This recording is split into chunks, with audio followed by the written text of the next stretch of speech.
जय श्री कृष्ण मित्रों। कहते हैं सिर्फ सर झुकाने से बात नहीं बनती, परमात्मा के दर्शन करने हैं तो मन को भी झुकाना पड़ता है। केवल बाहरी आडंबर से भक्ति नहीं होती, सच्ची भक्ति तो तब होती है जब अहंकार मिट जाए, जब मन निर्मल हो, तभी ईश्वर की कृपा बरसती है। मंदिर जाना अच्छा है, लेकिन मंदिर से बड़ा मंदिर हमारा हृदय है, और जब हृदय में श्रद्धा और विनम्रता होती है तभी प्रभु प्रकट होते हैं। भक्ति का सार यही है कि भीतर की रोशनी जगाओ, और जब भीतर प्रकाश होगा तो बाहर पूरा जगमगाने लगेगा। मित्रों, मैं एक बार फिर से आपका स्वागत करता हूं, जहां आप सुन रहे हैं श्रीमद् भगवद गीता की एक शानदार श्रृंखला, जिसका नाम है भगवद गीता की सीख। और आज इस श्रृंखला में हम जानेंगे कि श्रीमद् भगवद गीता के 16वें अध्याय से क्या सीखा जा सकता है, और वह भी बहुत ही सरल भाषा और आसान से शब्दों में। श्रीमद् भगवद गीता के 15वें अध्याय में हमने समझा कि यह संसार वास्तव में एक माया जाल है।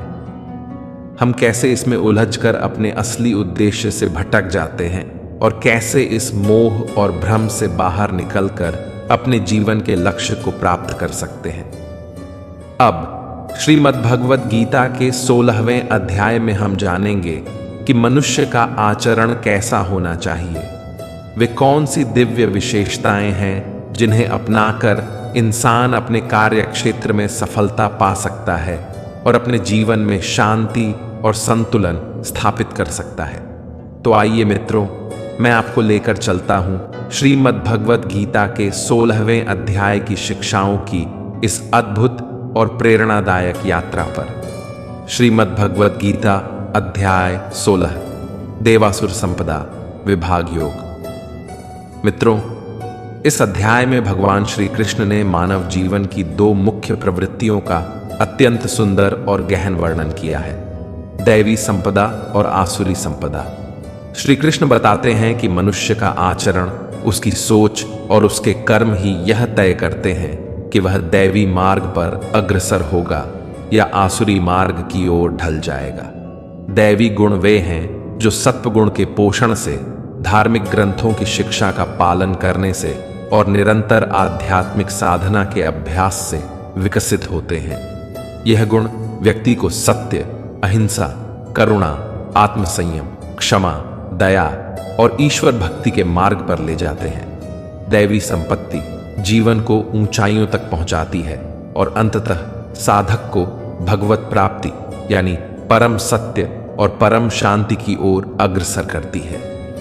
ऐसे व्यक्ति समाज के लिए भी प्रकाश स्तंभ बनते हैं, जिनकी आभा और आचरण दूसरों को धर्म और सदाचार के मार्ग पर चलने की प्रेरणा देता है। इसके विपरीत संसार में आसुरी प्रवृत्तियां भी पाई जाती हैं। ये प्रवृत्तियां मोह, आसक्ति, क्रोध, अहंकार, लोभ और अज्ञानता की संगति से जन्म लेती हैं।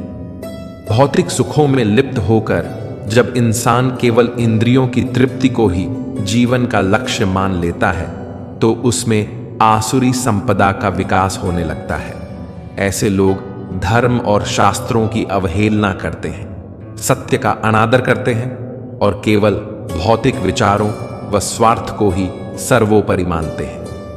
परिणाम स्वरूप उनके व्यक्तित्व में हिंसा, छल, ईर्ष्या और असंयम जैसे प्रतिकूल लक्षण विकसित हो जाते हैं। अंततः यही प्रवृत्तियां आत्मा को नीचे खींचती हैं और उसे नारकीय अस्तित्वों की ओर धकेल देती हैं। मित्रों, अगर आप इस पूरी श्रृंखला को गहराई से देख और सुन रहे हैं, मनन कर रहे हैं, तो आपको याद होगा कि श्रीमद् भगवद गीता के 9वें अध्याय में भगवान श्री कृष्ण ने दैवी संपदा और आसुरी संपदा का उल्लेख किया था। उन्होंने स्पष्ट कहा था कि आसुरी स्वभाव वाले लोग मुझे तुच्छ मानते हैं, क्योंकि उनकी दृष्टि केवल मेरे मनुष्य रूप तक सीमित रहती है। वे मेरे असली स्वरूप सच्चिदानंद परमात्मा को नहीं पहचान पाते।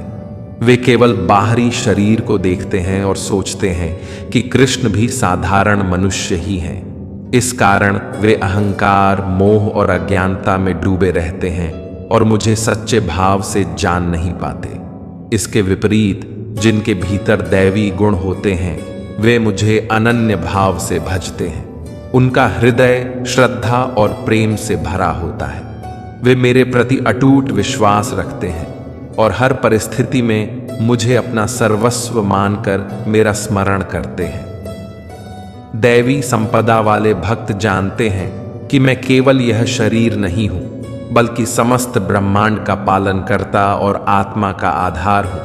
इसीलिए उनका भजन और उपासना बाहरी औपचारिकता नहीं, बल्कि आत्मा से जुड़ी हुई सच्ची भक्ति होती है। 9वें अध्याय में श्री कृष्ण ने इन दोनों प्रवृत्तियों का संक्षिप्त उल्लेख किया, लेकिन अब गीता के 16वें अध्याय में वे विस्तार से समझाने जा रहे हैं कि वास्तव में दैवी संपदा क्या है और आसुरी संपदा क्या है। हमने पौराणिक कथाओं और कहानियों में देवताओं और असुरों के बारे में बहुत कुछ सुना है।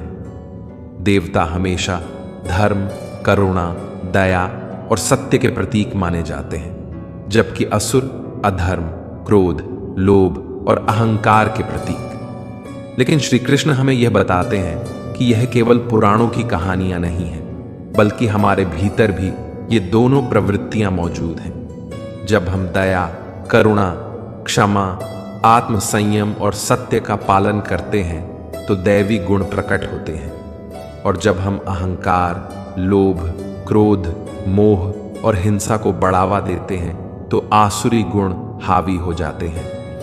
इस प्रकार 16वां अध्याय केवल देवताओं और असुरों की कहानियां सुनाने के लिए नहीं है, बल्कि यह हमें अपने जीवन में आत्म मंथन करने के लिए प्रेरित करता है। यह हमें यह समझने का अवसर देता है कि हमारे भीतर कौन सी प्रवृत्तियां अधिक प्रबल हैं, दैवी या आसुरी। और जब हम सजग होकर दैवी गुणों का पोषण करते हैं तो हमारा मार्ग स्वतः ही ईश्वर की ओर मुड़ जाता है। यहां भगवान श्री कृष्ण अर्जुन से कहते हैं, हे अर्जुन, इस संसार में मनुष्यों के 2 प्रकार के स्वभाव होते हैं, दैवी स्वभाव और आसुरी स्वभाव। अर्थात एक वह जो देवताओं के समान आचरण करने वाला है, और दूसरा वह जो राक्षसी प्रवृत्तियों के समान आचरण करने वाला है। श्री कृष्ण अर्जुन को आश्वस्त करते हुए कहते हैं, तुम्हें तनिक भी चिंतित होने की आवश्यकता नहीं है, क्योंकि तुम्हारे भीतर दैवीय संपदा विद्यमान है। तुम दैवी गुणों से युक्त हो। अब मैं तुम्हें पहले दैवी संपदा के विषय में विस्तार से बताता हूं। इस अध्याय के प्रथम श्लोक में भगवान श्री कृष्ण अर्जुन से कहते हैं, अभयम सत्व संशुद्धिर ज्ञान योग व्यवस्थिति दानम दमश्च यज्ञश्च स्वाध्यायस्तप आर्जवम। अर्थात हे भरतवंशी, निर्भयता, अंतःकरण की शुद्धि, आध्यात्मिक ज्ञान में दृढ़ता, दान की भावना, इंद्रियों पर नियंत्रण, यज्ञों का अनुष्ठान, धर्म ग्रंथों का अध्ययन, तपस्या और स्पष्टवादिता, ये सभी दैवी संपदा के लक्षण हैं। भगवान बताते हैं कि जिनमें दैवी गुण प्रकट होते हैं वे व्यक्ति वास्तव में देवताओं जैसे आचरण करने वाले होते हैं। उनमें भय का अभाव होता है, वे निर्भय और निडर होते हैं, उनका अंतःकरण निर्मल और शुद्ध होता है। ऐसे साधक जब ध्यान में बैठते हैं तो उनका मन चंचल होकर इधर उधर नहीं भागता, बल्कि दृढ़ता से एकाग्र हो जाता है। वे तन, मन और धन सबका समर्पण करके पूर्ण श्रद्धा के साथ भक्ति में लीन हो जाते हैं। दैवी स्वभाव वाले लोग कभी किसी को कष्ट नहीं पहुंचाते। वे सभी जीवात्माओं को समान दृष्टि से देखते हैं, हर परिस्थिति में संतुलन बनाए रखते हैं, चाहे दुख मिले या सुख। वे विचलित नहीं होते। उनमें करुणा, क्षमा और धैर्य की अद्भुत शक्ति होती है।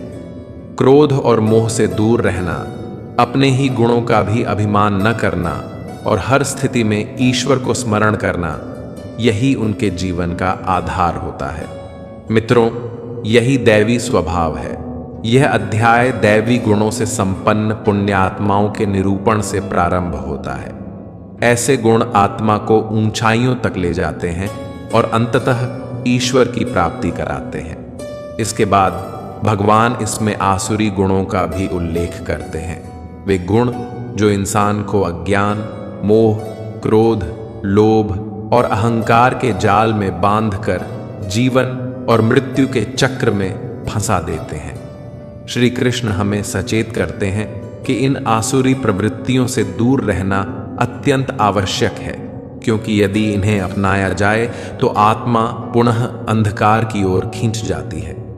आगे भगवान श्री कृष्ण अर्जुन से कहते हैं, द्वौ भूत सर्गो लोकेस्मिन् दैव आसुर एव च दैवो विस्तृशः प्रोक्त आसुरम पार्थ में शृणु।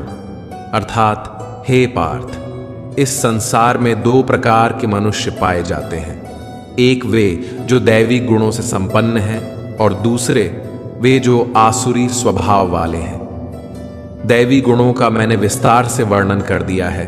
अब तुम मुझसे आसुरी स्वभाव के बारे में सुनो। मित्रों, भगवान श्री कृष्ण समझाते हैं कि आसुरी संपदा क्या है। वे कहते हैं, हे अर्जुन, अहंकार, घमंड, क्रोध, लोभ, वासना, ईर्ष्या, आसक्ति, अज्ञान और घृणा, ये सभी आसुरी प्रवृत्तियों के लक्षण हैं। ऐसे लोग इंद्रियों के वश में रहते हैं और शरीर को ही सब कुछ मानते हैं। उनके लिए जीवन का उद्देश्य केवल भोग और भौतिक सुखों तक सीमित होता है। वे दूसरों का सम्मान नहीं करते, न सत्य बोलते हैं और न ही धर्म की वास्तविक मर्यादा समझते हैं। आसुरी स्वभाव वाले लोग केवल दिखावे के लिए धर्म, यज्ञ या दान करते हैं। उनका उद्देश्य समाज सेवा या ईश्वर भक्ति नहीं होता, बल्कि वे इसे अपने अहंकार और प्रतिष्ठा दिखाने का साधन मानते हैं। उनकी बुद्धि अज्ञान और मोह के कारण भ्रष्ट हो जाती है। वे बुरे कर्मों में लिप्त रहते हैं और धीरे धीरे अपने ही पतन का कारण बन जाते हैं। भगवान कहते हैं कि ऐसे व्यक्तियों की इच्छाएं कभी पूरी नहीं होती। वे जितना पाते हैं उतना ही और पाने की लालसा उनके भीतर बढ़ जाती है। उनका सुख केवल इंद्रिय भोग तक सीमित रहता है और उनका जीवन भौतिक वस्तुओं को इकट्ठा करने में ही समाप्त हो जाता है। वे सोचते हैं कि हर काम का कर्ता वे स्वयं हैं और यही अहंकार उन्हें धीरे धीरे विनाश की ओर ले जाता है। श्री कृष्ण स्पष्ट करते हैं, हे अर्जुन, दैवी स्वभाव मुक्ति का मार्ग है, जबकि आसुरी स्वभाव केवल बंधन में बांधता है। आसुरी प्रवृत्ति वाले लोग बार बार असुर योनि में जन्म लेते हैं। वे कभी ऊपर नहीं उठ पाते, बल्कि हर जन्म में और गहराई तक अंधकार और दुख में गिरते चले जाते हैं। इसलिए जो मनुष्य दैवी गुणों को अपनाता है वही जीवन में शांति, सुख और अंततः मुक्ति प्राप्त करता है, और जो आसुरी प्रवृत्तियों को अपनाता है वह स्वयं को विनाश की ओर धकेलता है।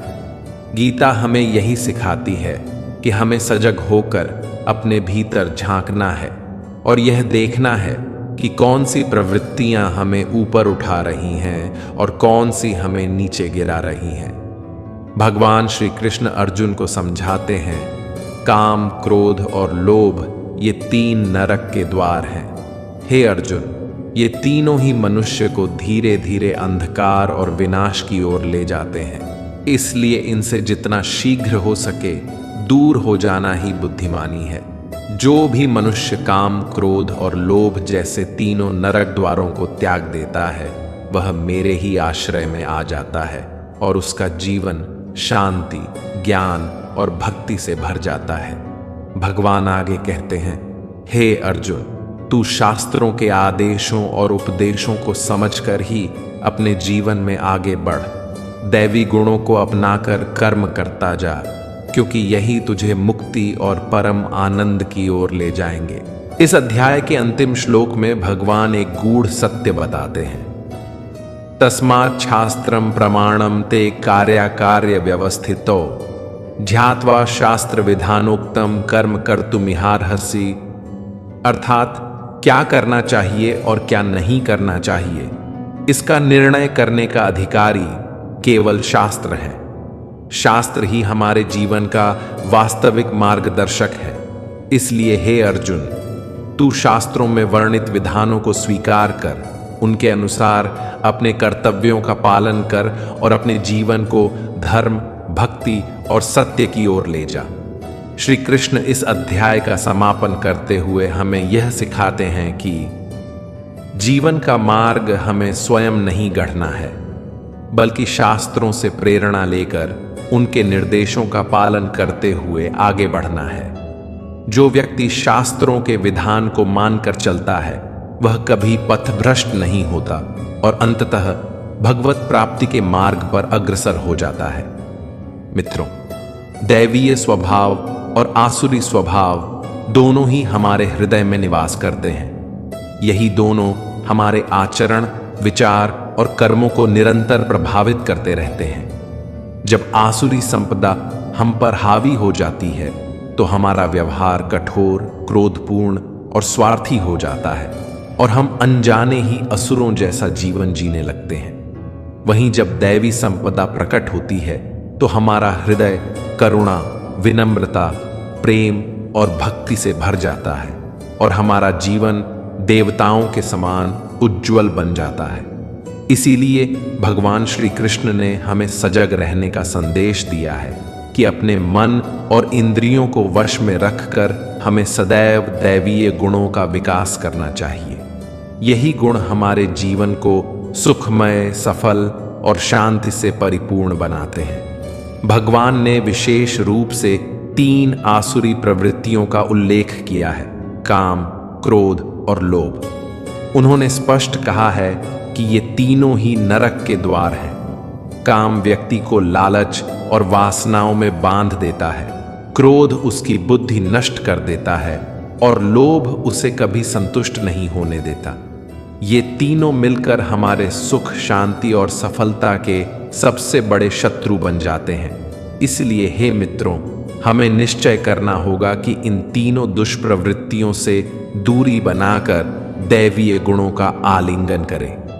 जब हम दैवीय संपदा को अपने जीवन में उतारते हैं तभी हम वास्तविक अर्थों में मनुष्य कहलाते हैं और तभी हमारा जीवन ईश्वर की कृपा से आलोकित हो पाता है।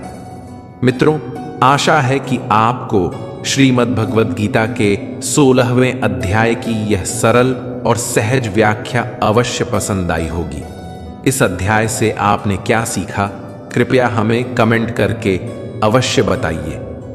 यदि इस वीडियो में मुझसे किसी भी प्रकार की त्रुटि या भूल हो गई हो तो मैं विनम्र भाव से क्षमा प्रार्थी हूं। जल्द ही हम मिलेंगे श्रीमद् भगवद गीता के 17वें अध्याय की ऐसी ही सरल, स्पष्ट और जीवन को स्पर्श करने वाली व्याख्या के साथ। तब तक के लिए अपना ध्यान रखिए, स्वस्थ रहिए, प्रसन्न रहिए और प्रभु की भक्ति में जुड़े रहिए।